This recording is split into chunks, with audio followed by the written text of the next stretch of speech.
அன்பான துலாம் ராசி நேயர்களே, உங்களுடைய வாழ்க்கையில் இனி வரக்கூடிய காலங்கள் எந்த மாதிரியான மாற்றங்களை கொண்டு வரப்போகுது, உங்களுடைய தொழில், பணவரவு, திருமணம், குடும்பம், காதல், படிப்பு மற்றும் உடல்நலம், மனநிலை எப்படி இருக்கும், கிரகங்களின் பார்வை மற்றும் இயக்கம் உங்கள் வாழ்க்கையில் எந்த மாதிரியான பலன்களை கொடுக்க போகுது, இதுவெல்லாம் உங்களுக்கு சாதகமாக இருக்கா இல்லை நீங்கள் கவனமாக இருக்கணுமா அப்படிங்கிற எல்லா கேள்விகளுக்கும் தெளிவான பதில்களை தெரிஞ்சுக்க இந்த வீடியோவை முழுசாக பாருங்கள்.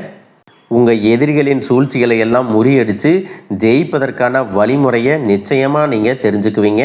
துலாம் ராசி சித்திரை 3-4 பாதம், சுவாதி நட்சத்திரம், விசாகம் 1-2 பாதம் நட்சத்திரக்காரர்கள் பார்த்தீங்கன்னா சுக்கிரனை அதிபதியாக கொண்டதால் உங்களுடைய தோற்றம் மிக அழகாக இருக்கும். பழகக்கூடிய எல்லார்கிட்டையும் சுமூகமான உறவு இருக்கும். கனிவாக பேசுவீங்க, நேர்மையாக செயல்படக்கூடியவங்களாக இருப்பீங்க. ஆடை அலங்காரம் மற்றும் அழகான விஷயங்களில் அதிகமான ஈடுபாடு இருக்கும். சண்டைகளை எல்லாம் தவிர்த்து சமரசம் செய்யக்கூடியவங்களாக இருப்பீங்க. சிறந்த விவாத திறமையும் பேச்சாற்றலும் கொண்டவங்களாக இருப்பீங்க. எந்த ஒரு விஷயத்தையும் ஆழமாக யோசித்து செயல்படக்கூடியவங்களாக இருப்பீங்க.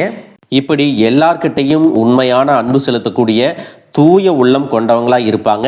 இவங்க வாழ்க்கையில் எத்தனையோ கஷ்டங்களை எல்லாம் அனுபவிச்சுட்டு இதுக்கு மேலே புதுசாக நான் என்ன கஷ்டத்தை பார்க்க போகிறேன் அப்படின்னு எல்லாத்தையுமே சாதாரணமாக எடுத்துட்டு கடந்து போகக்கூடிய அனுபவசாலிகளாகவும் இருப்பாங்க. எத்தனையோ கனவுகளோடவும் எதிர்பார்ப்புகளோடும் தான் இந்த 2026ஆம் ஆண்டில் நீங்கள் இந்த வாழ்க்கையை தொடங்கி இருக்கீங்க. இது வரைக்கும் உங்கள் வாழ்க்கையில் நடந்த சில பண தடைகளுக்கும் ஆரோக்கியம் இல்லாமல் போனதுக்கும் என்ன காரணமாக இருக்குது அப்படின்னா, சில நட்சத்திரங்கள் வரக்கூடிய நாட்களில் நீங்கள் பணத்தை மற்றவங்களுக்கு கடனாக கொடுத்துருப்பீங்க. அதை திரும்ப வாங்க முடியாமல் இப்போ வரைக்கும் மன உளைச்சலுக்கு ஆளாகி தவிச்சிட்ருப்பீங்க. உடம்பு சரியில்லாமல் போய் ஹாஸ்பிட்டலுக்கும் அதிகமான செலவு செஞ்சுருப்பீங்க. இதுக்கெல்லாம் ஒரு ஜோதிட சூட்சமம் இருக்குது. அது என்ன அப்படின்னா, பரணி, கார்த்திகை, திருவாதிரை, ஆயில்யம், பூரம், பூராடம், பூரட்டாதி, கேட்டை, விசாகம், சித்திரை, சுவாதி, மகம் இந்த நட்சத்திரங்கள் வரக்கூடிய நாட்களில் கண்டிப்பாக மற்றவங்களுக்கு பணத்தை கடனாக நீங்கள் கொடுக்கக்கூடாது. எமர்ஜென்சியை தவிர்த்து சிகிச்சைக்காக நீங்கள் மருத்துவமனைக்கெல்லாம் போகக்கூடாது. தவிர்க்க முடியலை அப்படிங்கிற பட்சத்தில் நீங்கள் வெளியூர்களுக்கு பிரயாணம் செல்லலாம்.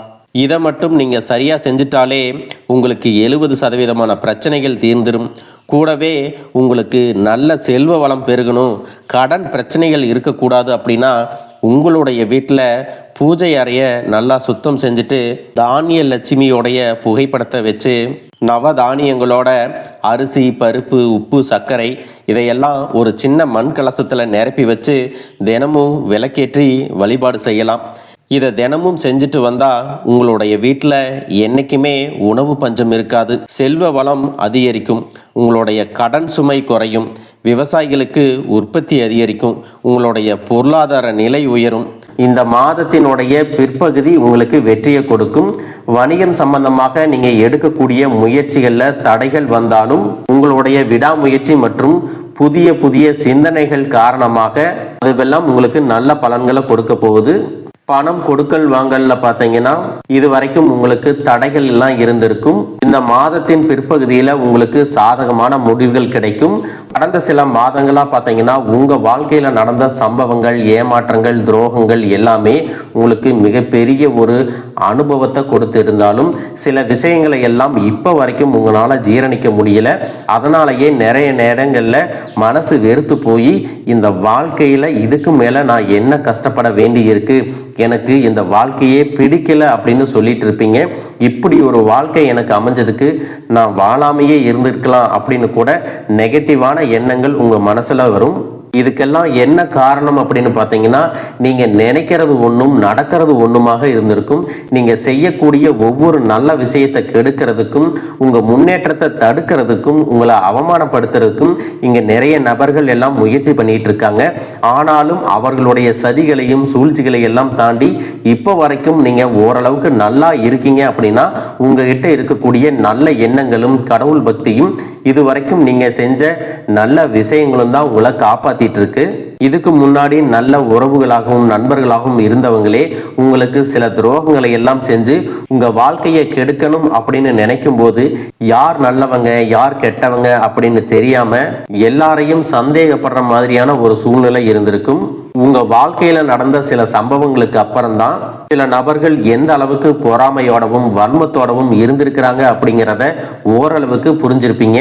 இது எல்லாமே தெரிஞ்சும் கூட நீங்க என்னமோ பண்ணுங்க, உங்க அளவுக்கு எனக்கு சூதுவாது தெரியல, இந்த மாதிரி தெரிஞ்சே மனசாட்சிக்கு விரோதமா தப்பு செய்யறவங்களுக்கு அந்த கடவுள் நிச்சயமா தண்டனையை கொடுப்பாரு அப்படின்னு கடவுள்கிட்ட உங்களுடைய வேண்டுதலை எல்லாம் வச்சுட்டு அமைதியா கடந்து போயிட்டு இருக்கீங்க. உங்க மனசுக்குள்ள எத்தனை ஆதங்கம் இருந்தாலும் இப்ப இருக்கக்கூடிய சூழ்நிலையில தான் உண்டு தான் வேலை உண்டு அப்படின்னு தான் நீங்க போயிட்டு இருக்கிறீங்க. மற்றவங்க மாதிரி இல்லாம கஷ்டத்தையும் கண்ணீரையும் மறைச்சிட்டு வெளியே சந்தோஷமா இருக்கிற மாதிரி நடிச்சிட்டு இருக்கிறீங்க.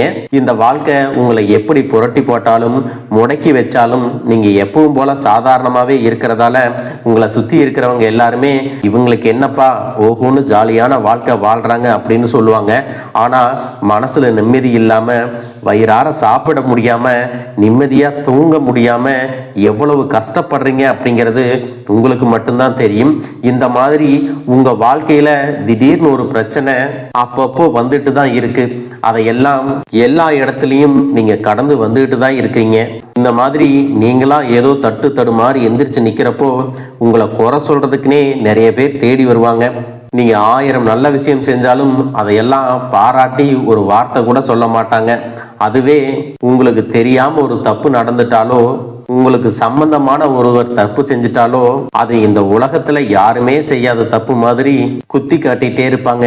அவங்களுடைய நோக்கம் என்னவா இருக்குன்னா நீங்க நல்லா இருக்கணும் அப்படிங்கிறத விட நீ முன்னேறிடக்கூடாது அப்படிங்கிறதுல ரொம்பவே கவனமா இருப்பாங்க. நண்பர்களாக இருந்தாலும் சரி சொந்தக்காரங்களாக இருந்தாலும் சரி அவங்க தேவைக்குனா மட்டும் உங்ககிட்ட வந்து பழகுவாங்க. அந்த தேவை முடிஞ்சிச்சு அப்படின்னா உங்களை விட்டு விலகி போயிடுவாங்க. இப்படி மற்றவங்களுக்காக எல்லா விஷயத்தையும் செய்யக்கூடிய உங்களுக்கு ஏதாவது ஒரு அவசரம் ஒரு உதவி தேவைப்படுது அப்படின்னு போய் நின்னா உங்களுடைய சூழ்நிலையை புரிஞ்சுக்காம அவங்க 1000 கேள்விகளை கேட்டுட்டு அதுக்கப்புறமா சின்னதா ஒரு உதவி செய்வாங்க. இதையெல்லாம் நினைக்கும் போது நீங்க எப்படி அவங்களுக்கு உதவி செஞ்சு ஏமாந்திருக்கீங்க அப்படிங்கிறத இப்பதான் புரிஞ்சுப்பீங்க. இந்த வாழ்க்கையில எப்படியாவது முன்னேறணும் அப்படிங்கறதுக்காக தினம் தினம் கஷ்டப்பட்டு உழைக்கிறவங்க. உங்களுடைய மனசாட்சிக்கு தெரிஞ்சு நீங்க யாருக்கும் எந்த கெடுதலையும் கஷ்டத்தையும் துன்பத்தையும் கொடுத்ததில்லை. ஆனாலும் உங்களுக்கு மட்டும் ஏன் இந்த மாதிரி கஷ்டங்கள் வருது பிரச்சனைகள் வருது அப்படின்னு பார்த்தீங்கன்னா நீங்க நல்லவங்களா தான் இருக்கீங்க, நல்ல விஷயங்களை தான் செய்யறீங்க.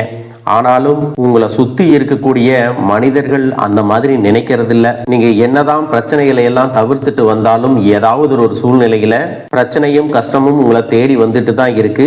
ஆனா இனி வரக்கூடிய நாட்கள்ல உங்களுக்கு சந்தோஷத்தையும் மன மகிழ்ச்சியும் கொடுக்கக்கூடிய ஒரு காலகட்டமா இருக்க போகுது. இது நாள் வரைக்கும் பார்த்தீங்கன்னா உங்க வாழ்க்கையில் நடந்த கெட்ட விஷயத்தை எல்லாமே மறந்துருங்க. இனி வரக்கூடிய நாட்கள்ல உங்களுக்கு எப்படிப்பட்ட நன்மைகள் எல்லாம் கிடைக்க போகுது, எந்த இடத்துல நீங்க கவனமா இருக்கணும் அப்படிங்கிறத நீங்க மனசுல வச்சுக்கணும். மார்ச் மாதத்துல சனியினுடைய வக்ர நிவர்த்தியும் குருவினுடைய பெயர்ச்சியும் சுக்கிர பெயர்ச்சியும் சூரிய பெயர்ச்சி ராகு கேது பெயர்ச்சிகள் அப்படின்னு கிட்டத்தட்ட 5 பெயர்ச்சி பலன்கள் எல்லாமே உங்களுக்கு இந்த 2026ஆம் ஆண்டுல முழுமையான பலன்களை கொடுக்க போறாங்க. அதனால இந்த காலகட்டங்கள்ல எதையெல்லாம் நீங்க இழந்துட்டோம் எதையெல்லாம் நீங்க மீட்டெடுக்கணும் அப்படின்னு நினைக்கிறீங்களோ அதுவெல்லாம் நிச்சயமா உங்களுக்கு கிடைக்க போகுது. சுக்கிர பெயர்ச்சிகள் மூலமாக உங்களுக்கு பொருளாதாரத்துல நல்ல முன்னேற்றம் ஏற்பட போகுது. பெற்றோர்களுடைய உடல் நலத்துல கவனம் தேவை. இதுவரைக்கும் உங்களுடைய பணம் ஹாஸ்பிட்டல் செலவுகளுக்கோ கடனுக்கு வட்டி கட்டுறது, வண்டிகள் பழுதாகி அதுக்காக செலவு செய்கிறது, மற்றவங்களுக்கு பணம் கொடுத்துட்டு அந்த பணம் திரும்ப வராம கஷ்டப்பட்டது, இந்த மாதிரியான சம்பவங்கள் எல்லாம் நடந்திருக்கும். இதற்கு பிறகு நீங்க பணத்தை சுப செலவுகளுக்காக செய்யணும். நல்ல விஷயங்களுக்கு பணத்தை செலவு செய்யும் போது உங்களுடைய கடன் சுமை பாதிக்கு மேல குறையும். தாய் வழியாக ஆதரவு கிடைக்கும். தொழில் செய்யக்கூடிய இடத்துல உங்களுடைய திறமைகள் வெளிப்படும். வேலை செய்யக்கூடிய இடத்துல உங்களுடைய உயர் அதிகாரிகளின் ஆதரவு உங்களுக்கு திருப்தியாக இருக்கும். சுப செய்திகள் எல்லாமே உங்களை வந்து சேரும். பூமி வாங்கக்கூடிய யோகம் உண்டு. வீடு கட்ட ஆரம்பிச்சு அந்த வேலைகள் பாதியில நிக்குது அப்படின்னா அந்த வேலைகள் எல்லாமே உங்களுக்கு சிறப்பா முடியும். உடன்பிறப்புகளின் திருமண முயற்சிகள் கைகூடும். புதிய வாகனங்கள் வாங்குறதுல ஆர்வம் காட்டுவீங்க. தொழில எதிர்பார்த்ததை விட கூடுதலான லாபம் கிடைக்கும். ஆரோக்கியம் சீராகி உற்சாகத்தோட எல்லா வேலையும் செய்வீங்க. அரசு வேலைகள்ல இருக்கிறவங்களுக்கு மேலதிகாரிகளுடைய ஆதரவு கிடைக்கும்.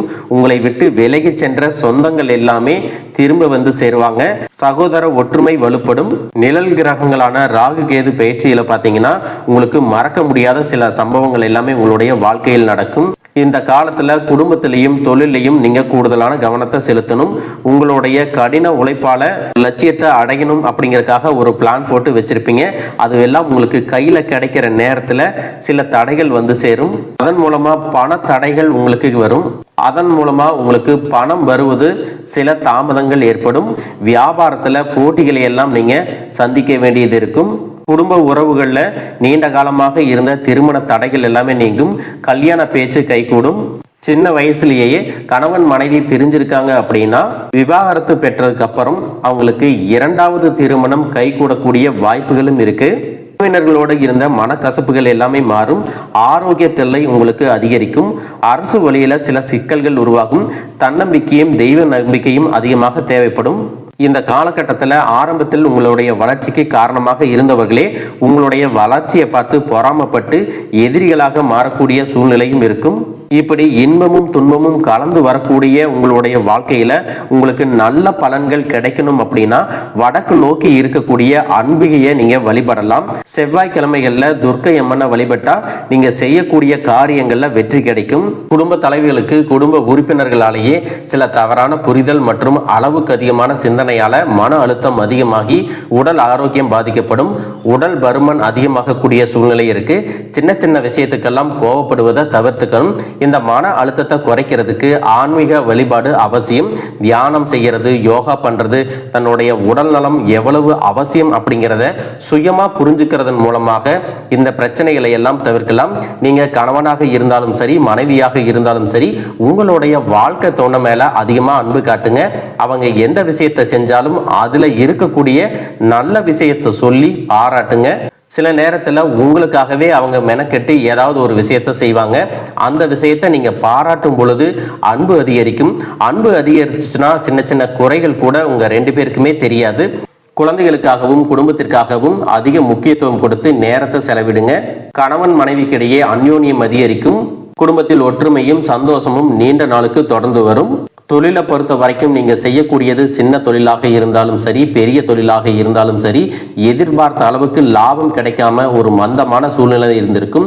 இதற்கு பிறகு நல்ல நல்ல வாடிக்கையாளர்கள் கிடைப்பாங்க. உண்மையான வேலையாட்கள் கிடைப்பாங்க. நீங்க எதிர்பார்த்த மாதிரி நல்ல லாபம் கிடைக்கும். புதிய கிளைகளை எல்லாமே தொடங்குவீங்க. வங்கிகளிடமிருந்து உங்களுக்கு நிதி உதவி கிடைக்கும். பணப்புழக்கம் அதிகரிக்கும். வாடகை இடத்துல இருக்கிறவங்க புதிய இடங்களை வாங்குவீங்க. சிலருக்கு பார்த்தீங்கன்னா வேலை செய்யக்கூடிய இடத்துல வேலை செய்யறவங்களோட சின்ன சின்ன பிரச்சனைகள் வரும்.